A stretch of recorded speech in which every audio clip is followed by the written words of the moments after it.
ini kita ada di sebelah selatan sebuah desa, yaitu di wilayah Kecamatan Mukit, Magelang, Jawa Tengah.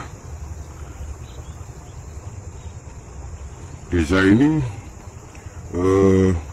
berada di sekitar 11 km arah timur laut dari bangunan Candi Borobudur dan 3 km dari utara Candi Mendut.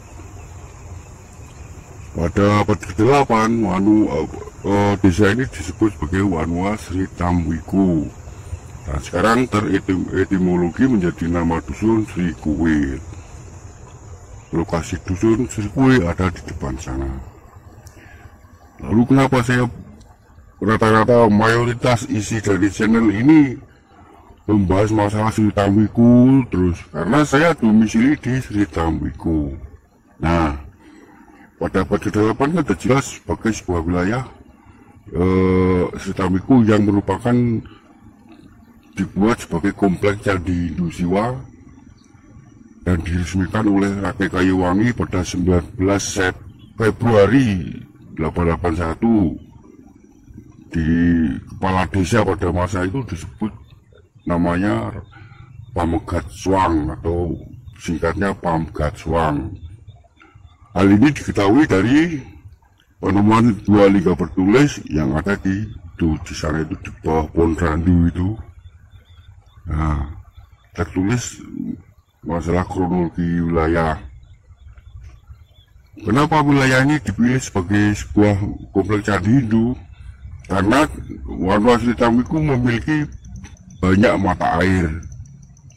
Disebutkan pula bahwa diapit oleh 2 aliran sungai, yaitu sungai disebut sebagai Mawurada, pada masa kini disebut sebagai Mangu dan Kunjang. Kali Mangu ada di sebelah utara sana, kita menghadap ke utara.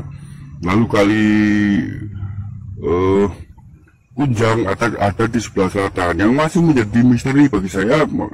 Mungkin berlanjut pada episode kedua dari sambungan dari video ini, yaitu masalah kali Kunjang Purba. Kalau Mangu Purba jelas sekungannya sangat nampak ada di sebelah utara desa. Nah, di sebelah selatan Wanua Sri Tamwiku ini ada bebatuan kali banyak tersebar yang nampak sebagai sebuah garis yang berhulu dari sungai Pabelan Purba. Pabelan Purba ada di sebelah sana. Di sebelah timur ada Gunung Merapi itu tertutup sama Gunung Merbabu. Di sana itu Gunung Telomoyo sama Antong di wilayah Gerabak, berbatasan sama Semarang. Nah, kita ada di sebelah selatan. Wanua Sri Tamwiku dulu kompleks candi ada di sana. Banyak apa situs bangunan bekas, batuan bekas bangunan candi. Itu Gunung Sumbing. Lalu sebelah sana ada Bukit Tidar.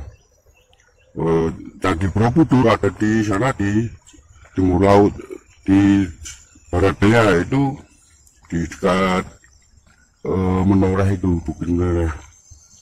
Pada abad ke-8 ada sebuah ritual perjalanan suci atau apa itu, saya bukan umat Hindu jadi belum tahu, tapi yang jelas merupakan sebuah ritual, yaitu perjalanan mungkin bukan Hindu tapi Jawa, karena Jawa pada masa itu hampir tak ada perbedaan antara Hindu dan Buddha, jadi semua diambil kebaikannya. Jadi kalau ke Jawa kan lebih rata-rata lebih dominan ke masalah kekuatan alam. Nah, lokasi untuk beristirahat namanya Parimanan, sekarang menjadi Dusun Pari di sebelah utara sana dan Desa Parimono di selatan. Parimono dan Pari. Seperti halnya juga di sana, daerah sana Temanggung, Kabupaten Temanggung juga ada wilayah Pari. Itu juga merupakan sebuah tempat peristirahatan. Nah, dalam rangka ritual itu mungkin dari wilayah Hindu Siwa atau peradaban Jawa kuno dulu di wilayah Temanggung ke Borobudur sebagai pusat. Situs cagar budaya yang ada di wilayah sini banyak banget, yaitu Batuan Candi, Patirtaan, Liga Pertulis, Yoni, dan sebagainya. Di sebelah sana mengalir sungai Elo. Di tepian sungai Elo juga banyak bangunan candi yang rata-rata dibangun dengan menggunakan bahan batu bata. Lalu di depan sana itu ada dusun Gamul, Desa Parimono. Di sana juga ada Patirtaan. Nah, yang sebenarnya merupakan sebuah kebudayaan atau keluhuran peradaban pada masa itu. Jadi ada sebuah kompleks candi, lalu pada abad itu kan peradaban Jawa kan wilayah desa rata-rata menghadap ke arah timur, menghadap ke Gunung Semeru yang ada di Jawa Timur, gunung tertinggi yang dipercaya sebagai lokasi para dewa gitu kan. Kalau peradaban zaman dulu kan gitu. Nah, itu batas desa ada di dusun Cetak sana, sebelah timur. Sebelah barat ada di sekarang jadi kuburan Gada itu. Dari masing-masing desa pada masa itu, Wanua itu kalau di daerah Magelang sebelah timur itu ada lokasi untuk bersemedi, sebelah kiri dan sebelah kanan di bagian timur Wanua atau desa yang disebut sebagai Mungkit dan Japun. Maka di wilayah Kabupaten Magelang itu rata-rata ada dusun Japunan, Japuan, Japun. Nah, di sana itu dusun Japun, lalu sana Mungkit. Lalu di seberang barat Elo juga ada Kecamatan Mertoyudan dengan sebagian sebelah timur itu ada Mungkidan sama Japunan. Demikian juga halnya dengan Kecamatan Sawangan, yaitu di daerah barat Merapi sana itu ada desa Japunan juga. Pohon kelapa yang berbaris ini sampai ke sana itu dulu merupakan sebuah saluran air ke Patirtaan yang disebut sebagai prasung. Nah, prasung itu berasal dari kata prasungai. Prasungai sekarang jadi kali, orang warga sekarang mengenalnya sebagai kali Prasung, mengalir ke dusun Tirto terus Patirtaan yang ukurannya biasa tapi ada banyak di sana, sekarang sudah punah. Itulah sebenarnya banyak banget situs cagar budaya dan sejarah yang kronologinya sama sekali jarang orang mau studi untuk memahami dan mengerti. Rata-rata malah justru apa istilahnya luah-luah, nggak mau ngurusi dan justru nyinyir sama yang melestarikan dan mempelajari kronologi sejarah seperti halnya saya. Bahkan kepala desa pun protes karena Pemdes saya kritik. Nah, ini sebenarnya sebuah hal yang wajar karena realitanya kan situs bebatuannya nggak dilestarikan. Karena visi saya kan gini, kan lokasi Candi Mendut dan Borobudur kan dekat. Nah, di sana saya punya batuan cagar budaya. Kenapa nggak dimanfaatkan sebagai potensi desa cagar budaya?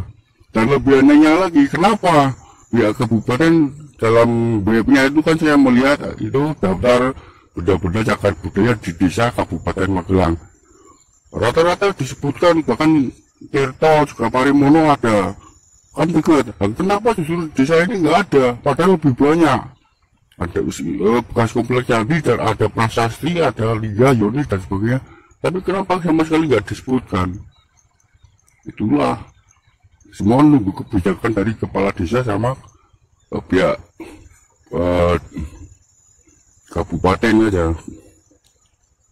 Ini kritik kan nggak apa, bebas, karena realitanya kan gitu. Dari 2016 berusaha memperjuangkan situs cagar budaya, tapi apa yang saya dapat? Nggak ada, justru dapat negatif, terus bilang nggak waras dan sebagainya. Lalu dulu kasus Yoni itu di Culungan itu yang sekarang diamankan di